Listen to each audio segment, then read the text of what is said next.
What's up, everybody? This is Devin White, linebacker for the Tampa Bay Buccaneers. You're listening to the LCC Network. Go Bucks.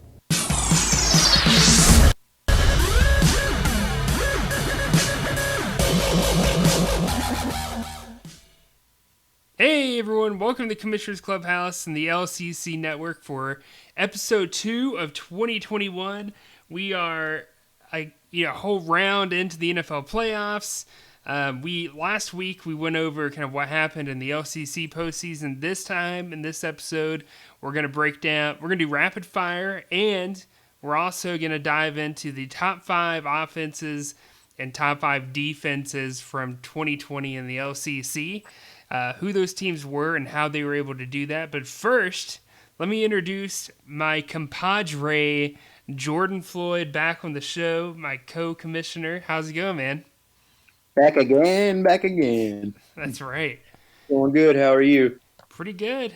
I don't know about you, man. I loved the wild card format. I actually was totally against it at first. It's like, that's BS. 2 teams that shouldn't even be in the playoffs can be in the playoffs. But I can't say that I did not enjoy having 3 games on each day of the weekend to watch the NFL playoffs. That was a lot of fun. Oh yeah, I know some people didn't like it. Felt like it watered down the playoffs, but I'm the type of fan. The more football games, the more I like it. So keep Yeah, doing it. yeah, More football is never bad for fans.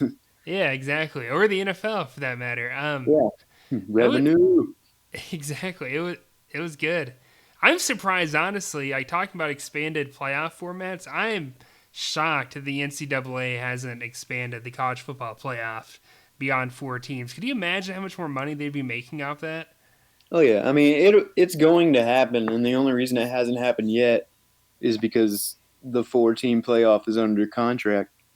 But next negotiation, I'm willing to bet that we see at least an 8-team playoff. That's what I'm hoping. I think 8 teams would be good. Um, even if you had 10 teams and you had like 2 play-in games into the playoff, that'd be kind of fun. I Yeah, feel like. No, but I mean, yeah, I mean, why? Sure, like, you're gonna argue there's a team in there that shouldn't have been there, kind of like Ohio State in the playoffs. I know a lot of people were saying that headed in, like, they've only played half a season compared to everyone else. They shouldn't belong. But my philosophy is, let's see what happens. You know what I mean? Like, if they're as bad or as good as people say they are, then let's watch it unfold to see if that's true. Because there's only one way to find out, is for it to happen. So, um, but yeah, yeah. I that's mean, I'm a Clemson fan, and I wouldn't mind it. I mean, give more fan bases that hope. I get mean, those Gamecocks in there so they can get slapped yeah, around. They can- I do. A lot of people are expecting a lot of good games if that were to happen. Me personally, I would expect a lot of first round shellackings, but yeah, uh, I want people to see that too. There's definitely a difference. Say this year it would have been number 2 Clemson against like number 7 Northwestern. That's not going to be a game. no, that's not gonna be a game. I mean, you saw Ohio State beat them. Like, Clemson, I feel like could beat them too. I just, like, one team I would have loved to have seen in there is Coastal Carolina. I know they wouldn't have survived Alabama, Ohio State, Clemson, or even Notre Dame for that matter. But still, like, it would have Yeah, been cool to see them go in there be great for the school. for sure. The state, the whole community down there in Conway and Myrtle Beach. I think it would have been great for everyone. Yep. Uh, On to more NFL news. yeah, I was about to say. So I won't drag us on down this rabbit hole of NFL and college football playoffs, but we're gonna do some rapid fire to kick this off. And by the way, guys, we don't have sound drops this week. I'm setting up my own account on Zencaster right now, so next episode I should have the sound drops back on there and everything. So we should be good to go starting next week. Um, Everybody, shake your fist at Jameson. no, just kidding. No, he paid for it long enough. Yeah, for those that don't know, Jameson actually been paying for the software that we use to do the audio and stuff, including the sound drops. He's been paying for it since 2018, I want to say, like out of his own pocket, like no help from the league or anything. I told him like that was BS. Like, if the league's gonna enjoy it, the league should at least, pay for some of it, bare minimum, if not all of it. But he was adamant. But anyways, having a baby and stuff changes things in your life, and you gotta make priorities. So Yep. but anyways, yeah, I'll get the account set up and everything. So we'll have sound drops back up and running next episode. But since we don't have any sound drops for rapid fire, Jordan, I'm gonna make some of my own. Here we go. Woo! Here we go. Rapid fire. Those don't know what rapid fire is. I'm gonna ask a couple brief questions for Jordan to answer. He's gonna answer them on the cusp. He has seen the questions beforehand. I just wanted him to look at them and make sure I wasn't totally illiterate when I wrote these out. But I did kind of rapidly answer him the first time I saw him, so So you will get my first thoughts on everything. they're going to be real quick. All right, so first up, are you ready for this? Let's get it. All right, here we go. What was your biggest mistake in 2020? If this has to be a longer answer, that's fine. This is kind of a broad question. I'm just gonna say I'll make it kind of shorter than it even has to be, but I'd say just off the top of my head, the first thing I thought of my biggest mistake was actually believing that Drew Lock could be a franchise QB for the Broncos. I got tricked. I was like, man, there's a weapon around every corner, and then 2 weeks in, I'm starting Teddy Bridgewater. Which Teddy actually ended up being a good fantasy Yeah, option. he was serviceable for sure. Would have definitely liked a few more touchdowns out of the guy, but No, I agree. I don't know, man. Like, he was a bust because I was even kind of high on him to some degree. Like, I knew he wasn't a top 12 quarterback, but I felt like, he's definitely gonna be a borderline, maybe top 12, something like that. I was probably more on board with him even pushing top 12 with all his weapons, man. And I thought I was a genius getting him in the waiver wire, which thank God I didn't spend a draft pick on him, but he was nothing that I thought he was going to be. Yeah. If there's, I think for me, my biggest mistake in 2020 was, I would say not going after a rookie running back earlier, but I'm not sure if there was really a better way of going about that. I would say my biggest mistake of 2020 was not getting a true stud linebacker earlier on in the draft. I feel like I'm going to do things a little bit differently this offseason to make sure I have a better linebacker core than I did. Not that it was terrible, but it could have been better. Nice. Next question. Are the Browns legit contenders at this point? This is double-edged, and I kind of thought this first time I saw it as well. I will say yes, legit contenders because you're still in the playoffs and past the first round of the playoffs. But then at the same time, in my head, I'm like, hell no, you're going to play the Chiefs. Like, so, yes, they're contenders because they're alive. No, because they're probably playing the best team in the league. Yeah, I agree. The Browns, they are contenders depending on who they play, and I truly believe they can beat the Chiefs. Well, I do too.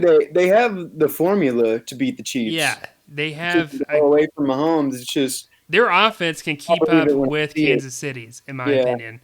I mean, if Ben Roethlisberger didn't look like a pile of poo, well, that was my point that I was going to get at. Put up much more points against those Browns. I don't think people realize this, but literally the first quarter was a difference in that game. Pittsburgh, in my opinion, wins that playoff game, but they were not mentally prepared to be there that Sunday night. They were not mentally ready for a football game. You could tell, as a center in the first play, you don't snap the ball over your quarterback's head into the end zone, and that just doesn't happen, especially like that, an all-pro center like that. They just weren't mentally ready. So yeah, Can they be? Sure, but no, I don't want to say they're true contenders because I felt like Pittsburgh basically spotted them heading into that game. All right, next question. Who is the most overrated NFL team still alive in the playoffs? I'm gonna let you answer this one first, just because I know your answer. Yeah, I've been saying this for a while. I wish Isaac was still in the league, but it's definitely Tampa Bay. I mean, kudos to Ron Rivera. I love him, one of my favorite coaches in the league, even though we fired him from the Panthers. But I am telling you, they are not going to compete with the better teams in the playoffs. They were very fortunate to have a warm-up game against Washington. Most teams didn't have that kind of caliber of team to play in the playoffs. I would not be surprised if they lose this week by double-digit points to New Orleans. I'm just saying. I know that's like a over-the-top thing to say about Tom Brady in the playoffs, but I'm telling you, they have not seen anyone yet, and I think that the same way Pittsburgh really hadn't seen anyone heading into wild card round, that's how I feel about Tampa Bay to some degree. All right. Well, my answer is it'll sound very strange, but it's on the other end of the spectrum. I'm going to say the most overrated NFL team still alive is the Kansas City Chiefs, and that's just because every show you hear or watch on TV, Kansas City Chiefs are unbeatable and or winning back to back. Like, put a stamp on it, like all this stuff. So, and like they're a good team, but they're beatable. Yeah. And this is the playoffs. So I just don't like how invincible they have been, like, pushed to the public. So I'll say they're the most overrated team left, and they can be beat. They definitely can. I feel like they're a little banged up too, so I think they can hurt them. Next question: will Daquan and Cameron both make the playoffs again in 2021? For those that haven't learned to associate real names with fantasy football team names, that's Daquan, primetime players, Cameron, the Spurs. Both were in Little Critter Bowl 11 in 2020. So will they be able to make the playoffs again in really more than back-to-back seasons? Like, what is that, 3-4 straight years at this point? I'm gonna say 100% yes. Ooh, They both impressed the heck out of me the last 2 years, and who am I to say they can't keep it rolling? I agree. I mean, they're in tough divisions. That's the Yeah, only reason why I said, like, can you bank on it? That's the only thing that I worry about in making that yeah. I mean, assumption now. But, I mean, anything like can you happen. said, who are we to say they can't do it this early on in the offseason? No transactions have happened. Yeah, The NFL free agency and draft haven't even happened yet. So, just knowing what they could potentially keep on their rosters and knowing, especially what they've done over the course of the last 2 years. exactly. I mean, as much as people might not want to admit it, Cameron steered his team to several championship games. Yeah. Just couldn't win the first few. Yeah. So, I mean, I have no reason to doubt their ownership skills.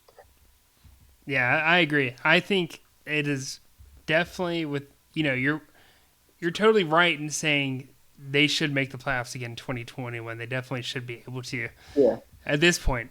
All right, if we ask the question again in July or something, maybe we'll say differently. But at the moment, definitely, you Yeah, got to see say how yeah. the actual 2021 rosters are shaping out. Yeah. So next question: name the player with the highest average points for and most points for from 2021. And by the way, they're not the same player. I'll say the average points for, I'll say, can I have a position? Quarterback. All right, average point for quarterback, Russell Wilson. All right. This is going to blow people's minds.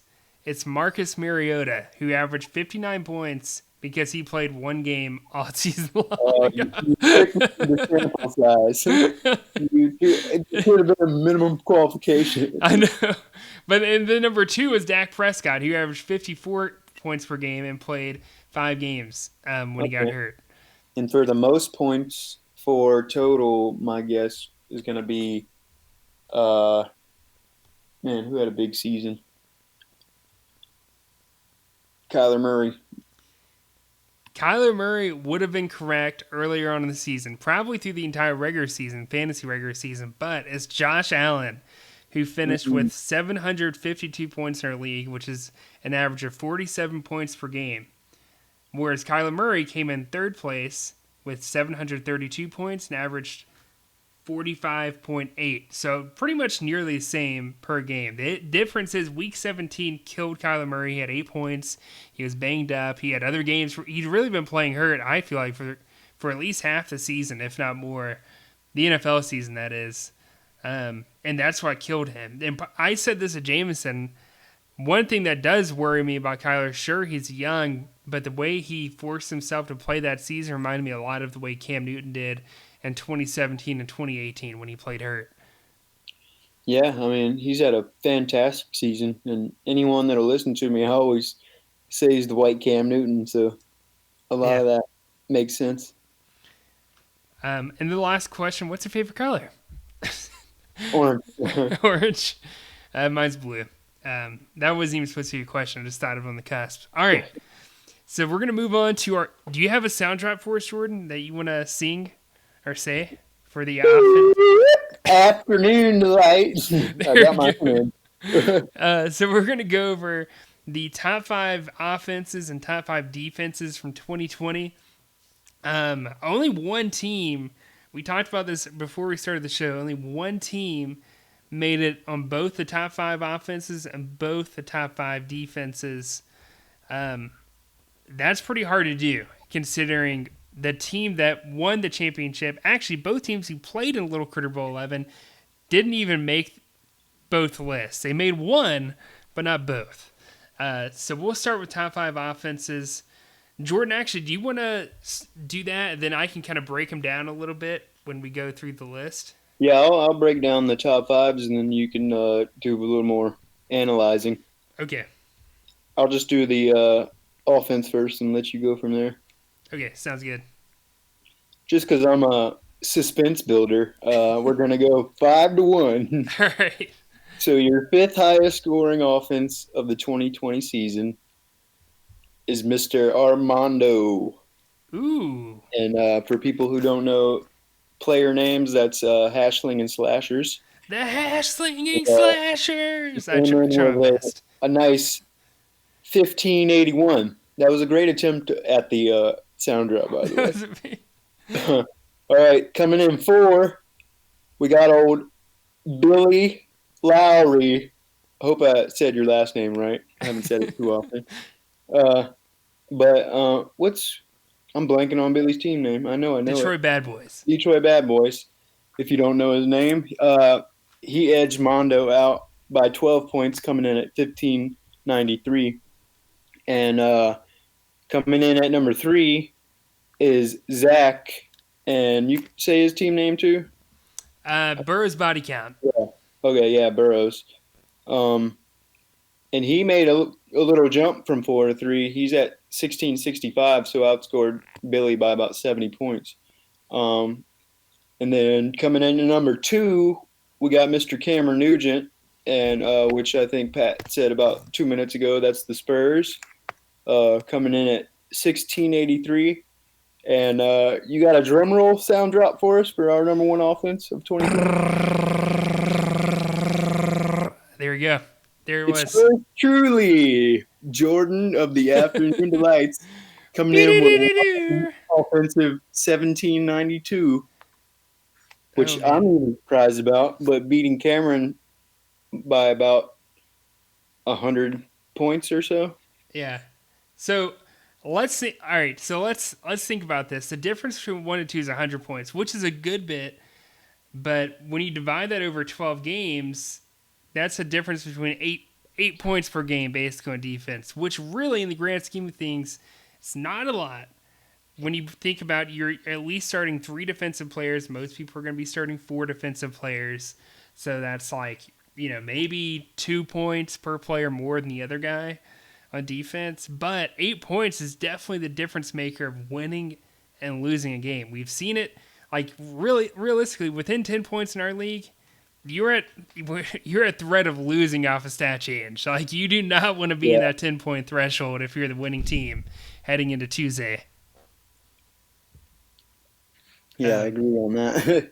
it's just not it's not a good feeling. But yeah, Jordan, you had a killer offense, and I feel like early on, no one thought of you as a top five offense, and it's because your running back situation with Jonathan Taylor hadn't really panned out yet. You know. Yeah, once JT started getting a lot of the carries, he definitely shot me up boards. But it was nice having Nick Chubb for a little bit too. Even he had a shortened season with his injury, but between the two backs and DK Metcalf going off, I guess I did have a decent offense. Yeah, you did. I mean, so to break it down on your offense, 15.3% of your total score came from your quarterback. Um, Teddy. 25.9% of your total score for the entire season came from your running back position, and then 12.8 came from wide receiver slash tight end. Yeah, That's so a pretty fourth good of at my running back. scoring is just coming from the backs. Yeah. Um, I mean that's pretty remarkable. I think actually you made up the highest percentage of your total points coming from the running back position. No one else even came that close. I want to say the next highest was at 18.9% at running back, and that was for Cody. Um, that's pretty high, but 25%, a quarter of your points are coming from running back. Yeah, That means you've got the best running back core in the league, without a doubt. yeah. Once Taylor took the carries, I had no doubt in my mind no one could touch those two. Yeah. And then number two, who did you say number two was? Oh, Cameron. Cameron. So Cameron's the way his is broken down, 17.8% of his total score came from quarterback. Only 12.2 came from running back. And I know that sounds no, sorry. Wrong team. I'm looking at Billy. This makes more sense. 19.7% of Cameron's score came from the quarterback position. 18.5 came from running back, and then only 9.4 from receiver. And that, to me, that adds up perfectly because for those that don't know, Cameron had Aaron Rodgers at quarterback, Derrick Henry at running back, and then receiver. I felt like he kind of changed week to week, but it was Pittsburgh's receiver. I'm blanking on his name. Uh, Not Juju. Who's the other one there? Which one? And Pittsburgh, their other receiver. It's not Juju Oh, Smith. freaking I'm blanking Deontay? on his name too. Deontay Johnson. I want to say Deontay Johnson. I could be wrong. I'm sure he'll correct me on Oh, that. you're correct. Um, but it felt like, yeah, Cameron's receiving position was where he was kind of losing potential points each week.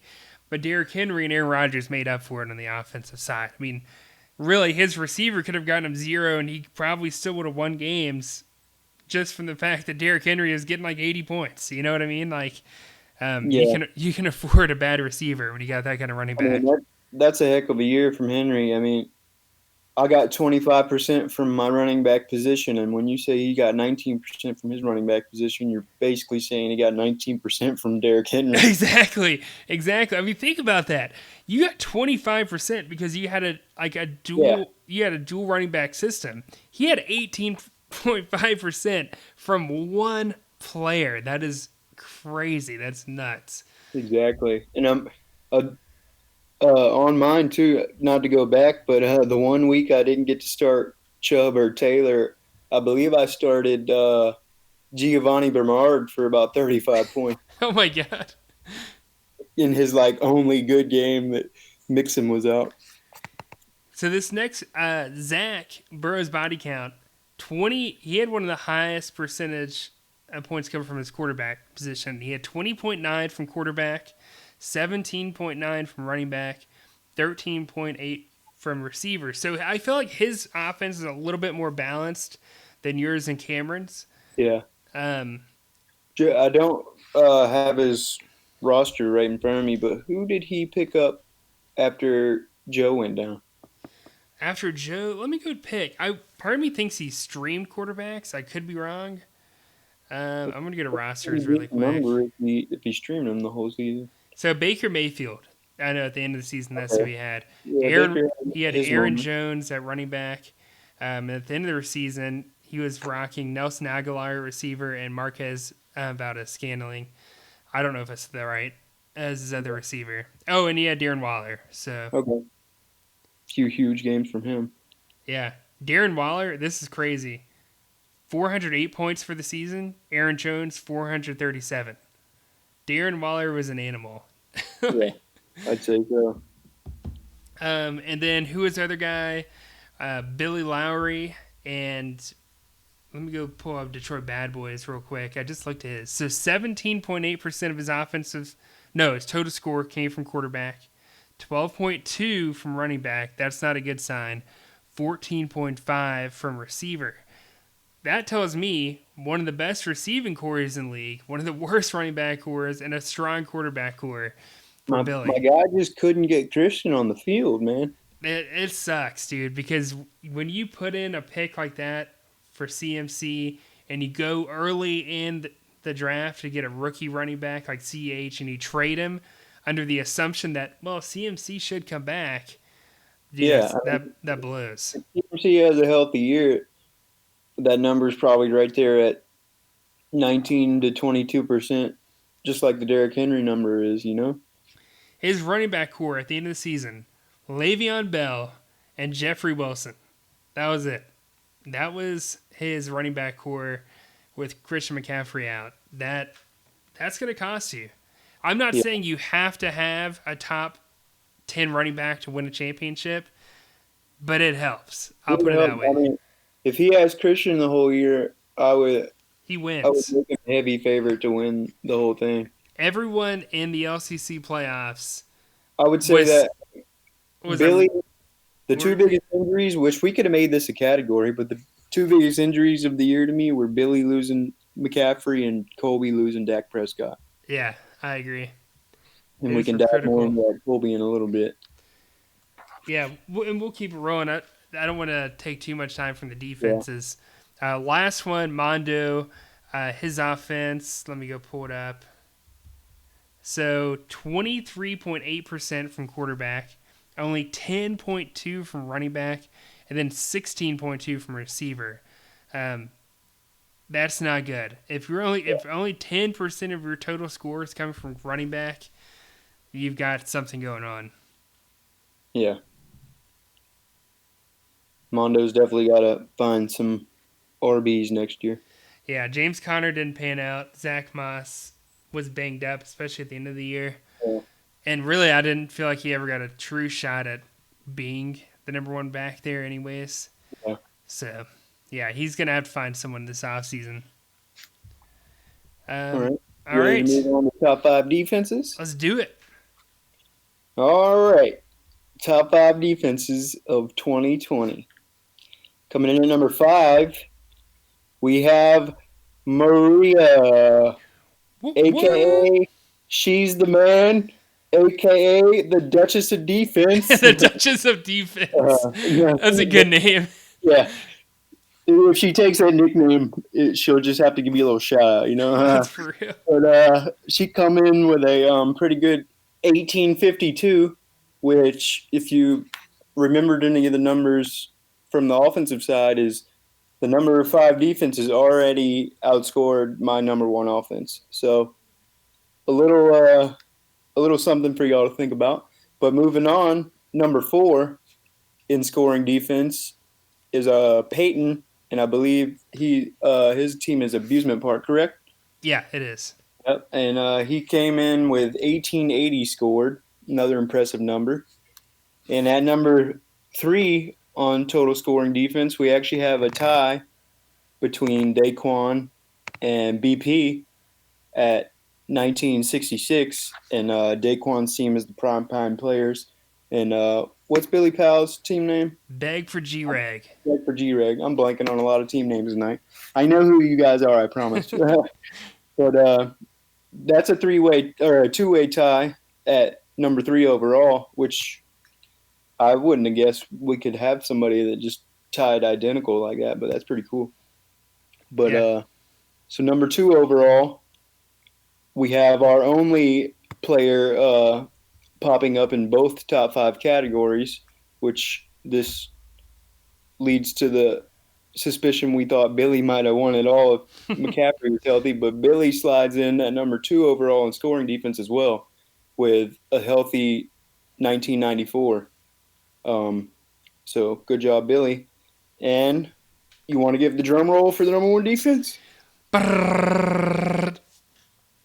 got Mr. Colby Knox, aka Mr. 300, coming in with a whopping Mr. 2005 points on defense, which that is a healthy number. So I'll toss it back to you and let you give them the breakdown of how these numbers happen. For Maria, it was a nameless defense. I felt like guys would go down, she'd find some free agency and plug them in, and then they would just keep performing as if no one ever got hurt. And it was the craziest thing I've ever seen in fantasy football, an IDP at least. But 11.3% of her total score came from the defensive line, 25.1 came from linebacker, and for those thinking that's the highest, it's definitely not. Someone had over 34% of their score come from linebacker. And then at defensive back, it was 21% even. That's a lot coming from your defense. I mean, sure, I could throw in the running back position 18.9% thanks to the beast that they have there in New Orleans at running back. Her defense, like I said, a guy would go down and then another guy would go in, and it was just an easy transition. It was definitely impressive with how she hit that number. She definitely earned that Duchess nickname. Yeah. She was moving them. She was. Our next defense, Peyton, Abusement Park, sorry. This is pretty interesting. So if we go here, defensive line, 11.8. For those not looking at this data, no one really got beyond maybe like pushing 13% from defensive line. Most people were really like below 10%. Some of these better teams, though, were pushing the 12% range. Beeson Parker's one of them. 11.8 of his total points came from defensive line. Only 14.7 from linebacker. But here's the kicker. 29.4% from his defensive backs. One of the best defensive back cores in the league, if not the best. Actually, I just went back and looked. I want to say it was like top 3, top 4 best defensive back cores in the league with a Beeson Park, and that's where the majority of it came, was there a DB. He was killing it there. If he could have had a running back core, it's another team that could have been extremely deadly in the Little Critter Bowl. Yeah. Next is the tie between Daquan and Peyton at 1966. Primetime players, if we go and look at his, 12.8%, one of the higher defensive lines in the league. Linebacker, 16.5% of his total points came from linebacker, and then 27.5% from DB. So another strong defensive back unit. Again, one of the better ones in the league. That's kind of the trend here, is that not everyone really had a top 5 linebacker core, but they just dominated with their defensive backs. You know, they had this stud safety who was getting them, close to 40 points per game. Then on top of that, they may have had a cornerback who would end up getting a pick or like a fumble recovery. Maybe they just had a lot of tackles because they were guarding someone really good that game.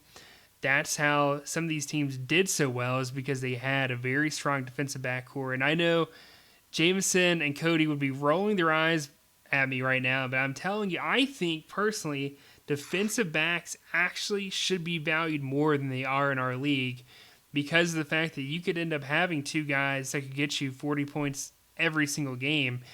Defensive backs really can outscore your linebackers. I don't think a lot of people realize that, and a lot of times their floor is even higher than the linebacker's floor.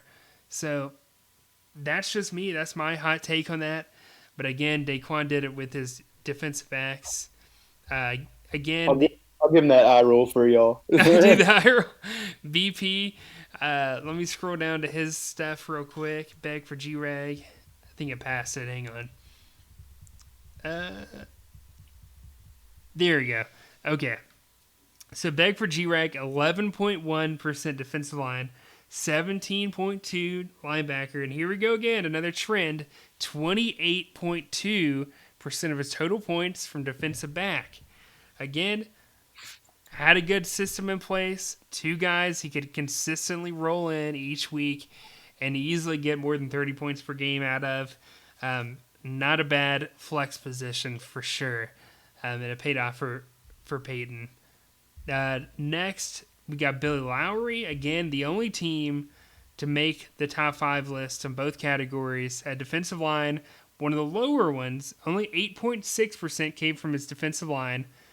31.9% of his total score came from linebacker, which is mind-boggling. And then defensive back, only 15.1%. So this is really what kept Billy alive without a running back was his linebackers this season. That was a big part of his success, the reason why he stayed relevant with the CMC injury after trading CEH and starting irrelevant running backs each week. His defense and his linebacker core is what saved him. Yeah, definitely. He would have been so much better. Yeah, he would have. And then the other team that I felt like their season was cut short, Mr. 300 Colby. And here's an interesting trend: 8.8% from defensive line, 34.4% from linebacker, and then 20.1% from defensive back. So another team that had the top two defenses in the league had some of the best linebacker core in the leagues. And I'm actually going to go pull up their linebackers now. I'm just curious. Roll those eyes, Jameson and Cody. Here we go. I'm pulling up theirs right now. Mr. 300, linebackers, Bobby Wagner, Roquan Smith, Detroit Bad Boys, his linebackers, Jalen Smith, Darius Leonard, and Alex Singleton. Good God, that is a crazy linebacker core for Billy. I forgot he had those guys. I feel like I can't remember all the trades that happened throughout the seasons. There were so many, but I feel like he traded for one, but maybe I'm wrong. It seems to me like how did he draft Jalen Smith and Darius Leonard in the draft? You know what I mean? Like, pretty sure he traded for at least one of them, if not multiple. I'm pretty sure he traded for Darius Leonard from Matthew. Okay. Yeah, that makes sense. Yeah, I mean, it almost carried him all the way. If you think about it, Billy was very close to going all the way without a running back. I know, like, some people think you have to have a top 10 running back to get into the playoffs. That's not true. Some people think you have to have a top 10 running back to win a championship. I don't necessarily think that's true. It makes it easier, though. That's the answer you're really looking for. It makes it a lot easier to get in the playoffs and to be dominant by having a running back, but it's not the end-all be-all, because if you don't have a good quarterback or you don't have a good defense, it could end up costing you. I mean, Cameron had, again, one of the best offenses in the league, and it's hard not to see that with Derrick Henry and Aaron Rodgers on his team. But I'll let you finish. I was going to say his defense, though, I was trying to pull that up to figure out what his defensive rank was. Do you have the data on how many championships have had a top 10 running back on the roster? That's a good question. I don't. I would have to do a ton of research to find that out. We'll have that next week on. Yeah. Clubhouse. Cameron actually had the 7th best defense in the league, if that tells you anything. So, sure, he had a great running back, but again, a top 7 defense is going to help you win. Yeah, so he was still pushing top 5. So yeah. But that's it, guys. That's all we got. This might be the quickest show we have done in a very long time. If you guys ever want to know how to access these data points, league history and stuff, I can definitely explain that. Easiest way, though, for the rankings I just pulled, if you go to the website, our fantasy football website, go to standings, scroll towards the bottom, and you'll see starter points by position. And there you go. That's all you need. All right. All right, Jordan, you're going to play this little outro?